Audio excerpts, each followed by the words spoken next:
Nahmaduhu wa nasta'inuhu wa nastaghfiruhu wa na'udzu billahi min shururi anfusina wa min sayyiati a'malina may yahdihillahu fala mudilla lahu wa may yudlilhu fala hadiya lahu. Asyhadu an la ilaha illallah wahdahu la syarika lahu wa asyhadu anna Muhammadan abduhu wa rasuluh. Allahumma shalli ala sayyidina Muhammad wa ala ali sayyidina Muhammad wa ala ashabihi wa ala dzurriyyatihi wa man tabi'ahum bi ihsanin ila yaumiddin. Pemirsa yang dicintai Allah Subhanahu wa taala, alhamdulillah pada kesempatan ini kita bisa bertemu kembali. Mudah-mudahan Anda semuanya selalu dalam lindungan Allah Subhanahu wa taala, diberikan rezeki yang halal dan thayyibah wal barakah, diberikan rezeki yang berkah, rezeki yang bermanfaat, rezeki yang luas. Mudah-mudahan Anda semuanya segala aktivitasnya diberikan kemudahan oleh Allah Subhanahu wa taala. Anak keturunan kita semuanya mudah-mudahan menjadi anak yang soleh solehah, amin ya rabbal alamin. Pada kesempatan ini kita akan membahas kajian atau kita akan mengupas tentang benarkah bahwasanya Sunan Bonang ini melarang tahlilan? Ya. Benarkah di dalam kitab Sunan Bonang yang bernama yaitu Head Book Van Bonang ini ada larangan tentang mengamalkan tahlilan? Ya. Nah, saya sudah banyak menyimak atau membaca banyak sekali tulisan berseliweran kesana kemari yang itu di-share di media-media Salafi Wahabi, ya, yang pada dasarnya, pada intinya adalah Sunan Bonang ini melarang masyarakat untuk mengamalkan tahlilan. Ya, diceritakan dalam sebuah tulisan itu atau narasi itu dialog antara Sunan Kalijogo dengan Sunan Bonang.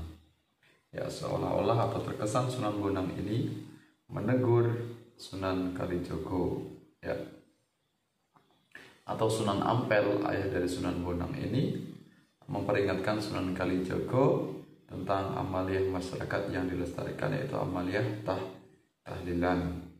Ya, seolah-olah Sunan Ampel ini melarang karena acara tahlilan ini adalah sebuah amalan yang bid'ah. Nah, akan kita kaji di sini, benarkah demikian? Benarkah ada kisah itu di dalam kitab Headbook Van Bonang atau tulisan tangan dari Sunan Bonang? Nah, diceritakan dalam tulisan narasi yang dibuat oleh Salafi Wahabi. Ya, kita harus teliti, harus benar-benar cermat, teliti, jangan sampai kita sering dibohongi oleh Salafi Wahabi. Kita tahu sekte ini adalah sekte perusak Islam, sekte yang gemar untuk menipu umat Islam, ya, menipu kaum awam, kaum bodoh yang tidak begitu paham tentang ajaran-ajaran pokok Islam, ya. Nah, ini dalam tulisan yang dibuat oleh Salafi Wahabi atau yang beredar di media-media corong-corong Wahabi. Buku ini ada di perpustakaan atau Museum Leiden Belanda, yang menjadi salah satu dokumen langka dari zaman Wali Songo. Kalau tidak dibawa Belanda, mungkin dokumen yang amat penting itu sudah lenyap. Buku ini ditulis oleh Sunan Bonang pada abad 15 yang berisi tentang ajaran-ajaran Islam. Dalam naskah kuno itu diantaranya yang menceritakan tentang Sunan Ampel memperingatkan Sunan Kalijogo yang masih melestarikan keselamatan. Ya, jangan ditiru perbuatan semacam itu karena termasuk bid'ah. Sunan Kalijogo menjawab, biarlah nanti generasi setelah kita, ketika Islam telah tertanam di hati masyarakat, yang akan menghilangkan budaya tahlilan itu. Dalam buku kisah dan ajaran Wali Songo yang ditulis H. Lauren Rashidi dan diterbitkan penerbit terang Surabaya juga mengupas panjang lebar mengenai masalah ini, di mana Sunan Kalijogo, Sunan Kudus, Sunan Gunung Jati, dan Sunan Muria, kaum Abangan berbeda pandangan mengenai adat istiadat dengan Sunan Bonang, Sunan Ampel, Sunan Giri, dan Sunan Derajat, kaum Putihan. Sunan Kalijogo mengusulkan agar adat istiadat lama seperti selamatan, bersaji, sesaji, wayang dan gamelan disisipkan ajaran Islam. Sunan Ampel berpandangan lain, ya, apakah tidak mengkhawatirkan di kemudian hari bahwa adat istiadat dan upacara lama itu nanti dianggap sebagai ajaran yang berasal dari agama Islam? Jika hal ini dibiarkan nanti akan menjadi bid'ah. Sunan Kudus menjawabnya bahwa ia mempunyai keyakinan bahwa di belakang hari akan ada yang menyempurnakannya. Ya, dijelaskan di situ katanya halaman 41. Ya. Sunan Ampel, Sunan Bonang, Sunan Derajat, Sunan Gunung Jati, dan terutama Sunan Giri berusaha sekuat tenaga untuk menyampaikan ajaran Islam secara murni baik tentang akidah maupun ibadah. Dan mereka menghindarkan diri dari bentuk sinkretisme mencampurkan ajaran Hindu dan Buddha dengan Islam.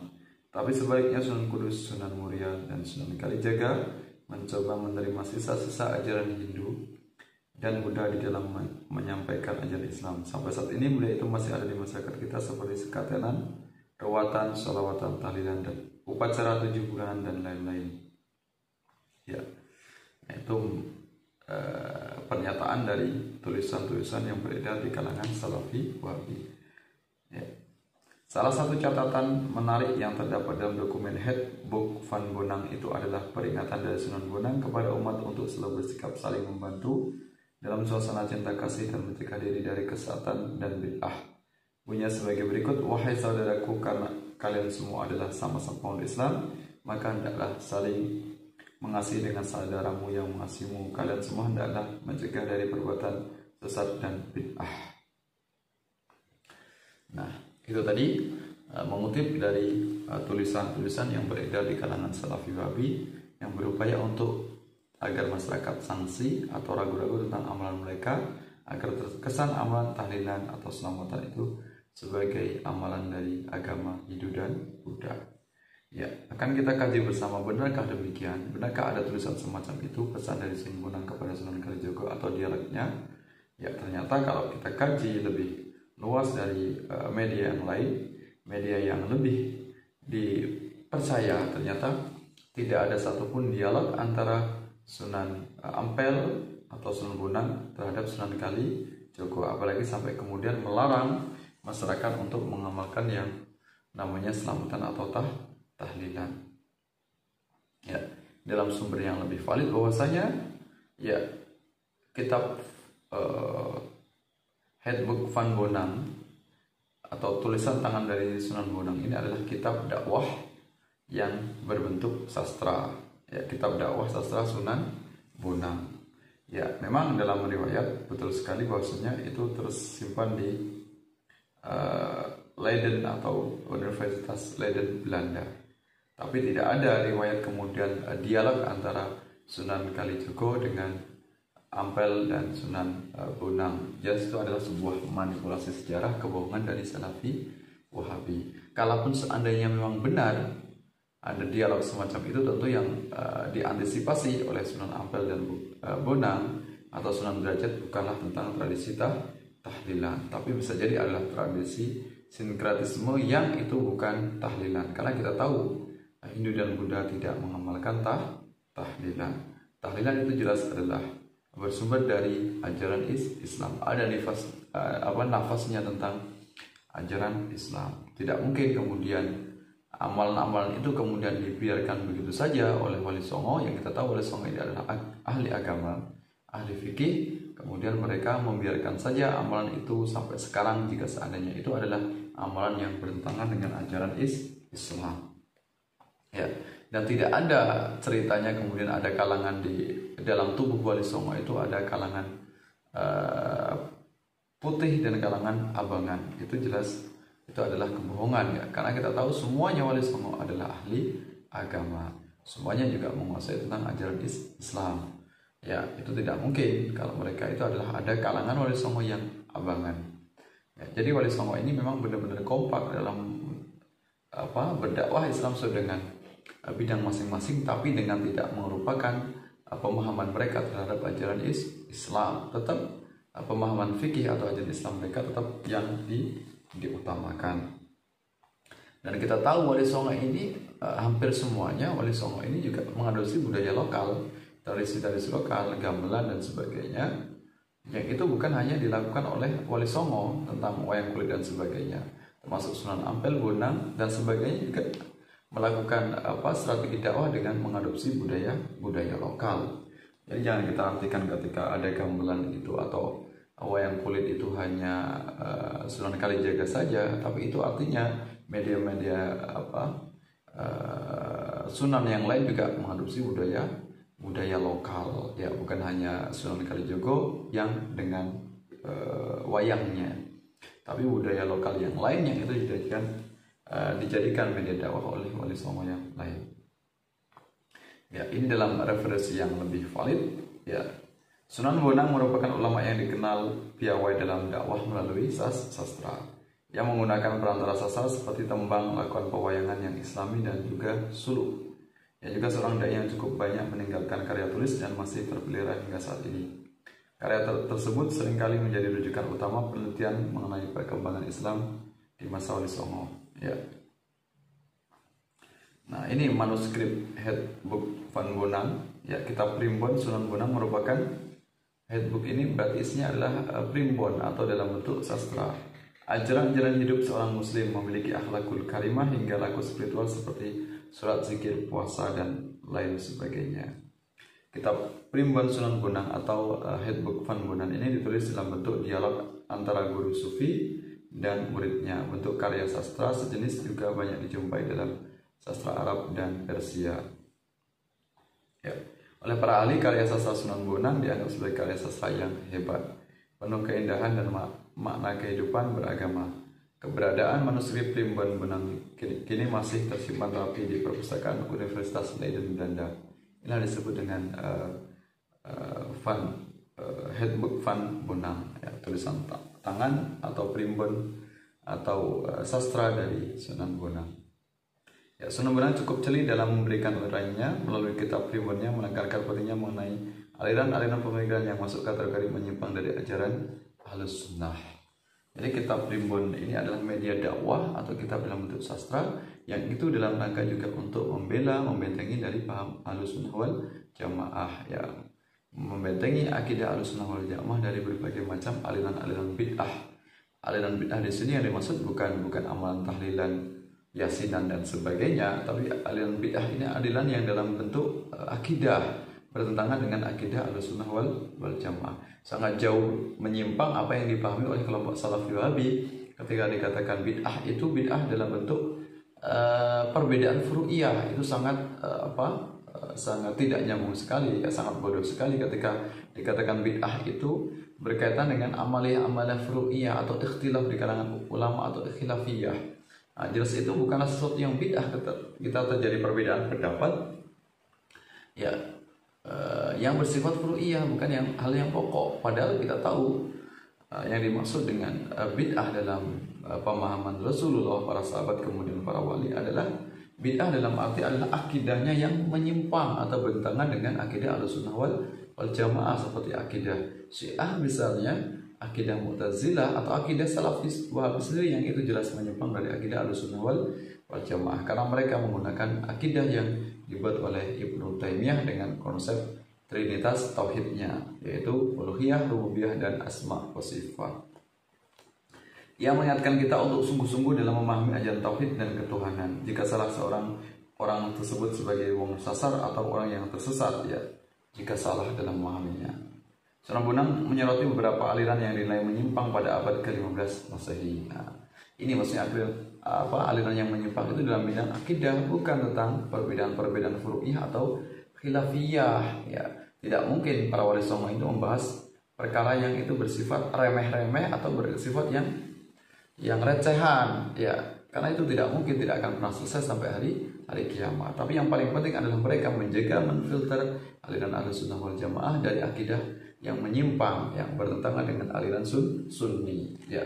Di antara aliran tersebut adalah Kawi Batiniyah atau Firqah Batiniyah, sebuah aliran yang dianggap sesat karena tidak sesuai dengan pokok pemikiran Ahlussunnah wal Jamaah. Inilah yang dimaksud bid'ah menurut Wali Songo. Ya, paham batiniyah dianggap ganjil karena berprinsip kadi angrupakan sifating pangeran, kadi angras pesakan sifating pangeran. kali sakecap sekatahing dumadi ikut sifating Allah, kali anganakaken ing nora kali ama duaman ing Allah iku kufur. Maksudnya artinya yaitu menyamakan sifat Allah dengan makhluknya, merendahkan sifat Allah dan berkata bahwa semua alam menyatu dengan sifat Allah, mengadakan dalam ketiadaan dan meniadakan hakikat Allah, maka hal semacam itu adalah perbuatan kufur. Nah, inilah maksudnya perbedaan-perbedaan menyimpang yang dalam bidang akidah, bukan bersifat furu'iyah. Ya, itu jadi Wahabi Salafi ya selamanya mungkin sampai hari kiamat mereka hanya sibuk mengurusi amalan amaliyah yang bersifat furu'iyah di antara aliran yang lain atau ormas yang lain. Mereka itu hanya sibuk itu sehingga lupa beribadah. Ajaran lain yang dianggap menyimpang dari akidah Islam menurut Sunan Bonang adalah aliran Mutangi'ah atau Mu'tazilah yang menyatakan Allah Ta'ala nora amurba mapan jenengin kawula iki ora apa to purbane mapan mantep pandelenge Allah Ta'ala nora amurba mantep amuji pinuji ing dheweke apa to karane jen amurbaha kang ngucap iku dadi kafir. Ya, titik tekan penghukuman ajaran sesat Mu'tazilah adalah tentang sifat Allah yang dikatakan Allah Ta'ala nora amurba, yang bermakna Allah tidak memiliki kuasa atas kehendak hamba. Jadi Allah itu ya, tidak berdaya di hadapan hamba atau ciptaannya atau manusia. Ini jelas jika seorang beragama demikian maka hakikatnya orang tersebut telah kafir. Nah, ini akidah dari Mu'tazilah. Ya, Mu'tazilah yang memiliki pemahaman yang menyimpang itu tadi. Sunan Bonang juga tak segan-segan untuk mengkritik ulama lain seperti Ibnu Arabi. Ajaran Wahdatul Wujud yang bersumber dari kitab Futuhal Makkiyah itu dinilai sesat. Yaitu hal yang biasa ketika terjadi saling mengkritik. Ya, tidak kemudian sampai lantas mengkafirkan gitu. Tidak seperti Wahabi gemar mengkritik, mengoreksi amalnya orang lain, tapi ketika dia sekali dikritik atau dikoreksi langsung kebakaran jenggot. Nah, itulah kelompok Salafi Wahabi. Pandangan ini menisbatkan Allah dengan makhluk seperti bersandarnya peralatan dari besi yang dapat kembali dilebur menjadi besi yang satu lagi. Nah, ini penyimpangannya itu seperti itu. Paham ini juga menegaskan bahwa dalam fana terjadi perpaduan antara kaula Gusti, manusia dan Tuhan sebagaimana berpadunya air sungai di muara. Anggapan itu tentu merupakan ajaran yang sangat menyimpang dan sesat, ya, tentang Mu'tazilah. Pengikutnya dihukum kafir sampai dia mau bertaubat dan kembali kepada akidah yang benar. Nah, jadi kritik dari Sunan Bonang ada tentang amaliyah dalam bidang akidah, ya, perseteruan di bidang akidah yang jelas-jelas menyimpang atau menyampaikan Allah sebagaimana makhluk atau sifat-sifat makhluk itu sudah jelas itu keluar dari akidah Islam atau kufur. Masa menyamakan Allah dengan makhluknya dengan sifat-sifatnya. Nah, ini jelas sangat menyimpang. Itulah yang menjadi kajian objek dakwah dari Wali Songo, terutama itu Sunan Ampel, Bonang, dan derajat yang masih keturunan. Ya, itu. Jadi tidak ada ceritanya kemudian kalangan putihan atau kalangan abangan di tubuh Wali Songo. Semuanya mereka adalah ahli bidang agama sesuai dengan fan atau bidang studi masing-masing. Mereka bukanlah orang yang awam, tidak paham agama.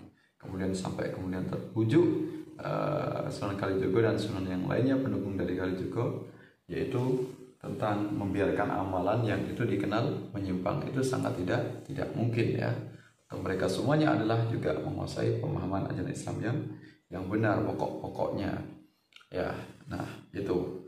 Dan yang menjadi kritikan dari Sunan Bonang bukanlah dalam bentuk bid'ah amaliyah, bid'ah yang bersifat furu'iyah, yang bid'ah hasanah seperti itu, bukan, tapi adalah bid'ah yang dalam bidang aqaid atau akidah, sumber-sumber akidah. Itulah yang jika bertentangan dengan Ahlus Sunnah wal Jamaah Nahdliyah, itu jelas itu dikatakan sebagai pemahaman yang sangat menyimpang. Ya, mudah-mudahan dengan memahami semacam ini kita tidak salah paham, gagal paham, atau memang tidak mau paham. Ya, kalau sudah dijelaskan semacam ini, kelompok Salafi masih saja tidak mau paham, berarti mereka memang tidak membutuhkan dalil. Tapi yang mereka butuhkan saat ini adalah hidayah, petunjuk, rahmat, dan kasih sayang Allah. Tapi kalau mereka belum mendapatkan rahmat kasih sayang Allah, ya tetap keras kepala, menganggap alirannya yang paling lurus. Semuanya tidak berhak masuk surga menurut pendapat mereka. Ya, ini betapa sesatnya, betapa menyimpangnya ya pemahaman yang semacam itu. Jadi yang menjadi dakwah kritikan Wali Songo adalah apa? Bid'ah yang dalam bentuk bid'ah akidah. Jadi yang bersifat furu'iyah bukan sesuatu yang bid'ah. Itu tidak pernah menjadi kajian dari para ulama salaf ya dalam hadis Nabi. Kemudian yang bersifat furu'iyah tidak pernah menjadi perdebatan. Ya sangat sia-sia saja selama hidup di muka bumi ini hanya membahas yang bersifat furu'iyah atau amaliyah. Tapi yang dikatakan bid'ah di sini adalah yang jelas-jelas menyimpang. Ya jelas kita tahu otaknya itu adalah tentang bab akidah. Ya, itulah yang ingin diluruskan oleh Sunan Bonang. Ya. Nah, mudah-mudahan bisa memberikan manfaat pencerahan untuk kita semuanya. Jadi tidak ada atau dikatakan fiktif tentang dialog antara Sunan Kalijogo dengan Sunan Bonang atau Sunan Ampel. Ya, mereka semuanya saling menghormati sesuai dengan bidang masing-masing tanpa mencela, bahkan juga tidak mungkin kemudian menuduh saudara yang lain yang itu melakukan hal yang bersifat furu'iyah perbedaan dikatakan sebagai ahli bid'ah. Ya, itu betapa luar biasanya dakwah Wali Songo yang bisa kita pelajari sifat-sifatnya, kita pelajari strategi dakwahnya sehingga kita nanti bisa mencontoh meladani dari para wali Songo. Ya, tentunya dakwah Wali Songo itu bermacam-macam, maka kita pun bisa mengambil peran sesuai dengan kecenderungan atau pemahaman kita masing-masing. Intinya dalam kehidupan kita setiap harinya agar senantiasa bernilai ibadah, ya tidak terbuang sia-sia. Jadi Van Bonang ini adalah kepalsuan atau kebodohan atau penipuan dari kelompok Salafi Wahabi. Ya, tidak ada ceritanya yang semacam itu. Ya, itu hanyalah berupa cerita fiktif agar orang itu percaya. Akhirnya ya dengan meninggalkan jejak itu seolah-olah itu di perpustakaan Leiden Belanda. Ya, kalau seandainya memang benar ada dialog itu, tentu yang dimaksud oleh para wali bukanlah amaliyah tahlilan yang sudah diberi nafas Islam, tapi benar-benar amaliyah itu yang masih mempraktekkan budaya syirik atau musyrik. Itulah yang akan dibasmi oleh Sunan Bonang. Ya, bukan dalam bersifat furu'iyah. Sampai hari kiamat tidak akan pernah selesai. Ya, itu marilah kita pahami ya sesuai dengan apa yang saya sampaikan. Jangan salah mendiagnosa atau salah dalam menjawab berbagai macam persoalan umat, ya persoalan masyarakat. Ya, jadi jelaslah bahwasanya kelompok Salafi Wahabi adalah kelompok yang sangat lihat dalam berbohong, sangat lincah dalam melakukan kebohongan. Mudah-mudahan kita semuanya bisa selamat dari pemahaman yang menyimpang sebagaimana Salafi Wahabi, tapi kita benar-benar tegak lurus sesuai dengan pemahaman dari ulama kita, ulama Ahlus Sunnah wal Jamaah, insyaallah. Ya, mudah-mudahan memberikan manfaat untuk kita semuanya. Terima kasih sudah berkenan menyimak video ini. Ya, intinya kita bagaimana kita berdakwah sesuai dengan kapasitas kita masing-masing. Semuanya jika kita lakukan dalam bentuk ikhlas, insya Allah akan mendapatkan pahala yang terbaik, ganjaran dari Allah Subhanahu wa Ta'ala. Yang mudah-mudahan memberikan manfaat untuk kita semuanya. Ya, agar kita lebih waspada dan hati-hati jangan mudah terpercaya atau terpedaya oleh kelompok Salafi Wahabi, karena mereka adalah kelompok yang paling ulung, paling lihai dalam menipu masyarakat atau berdusta atas nama masyarakat. Ya. Sampai bertemu dalam kesempatan yang lain, mudah-mudahan memberikan manfaat untuk kita semuanya. Ya, kepada Allah mohon ampun. Akhiri wallahu muwaffiq ila aqwamit thoriq. Wassalamualaikum warahmatullahi wabarakatuh.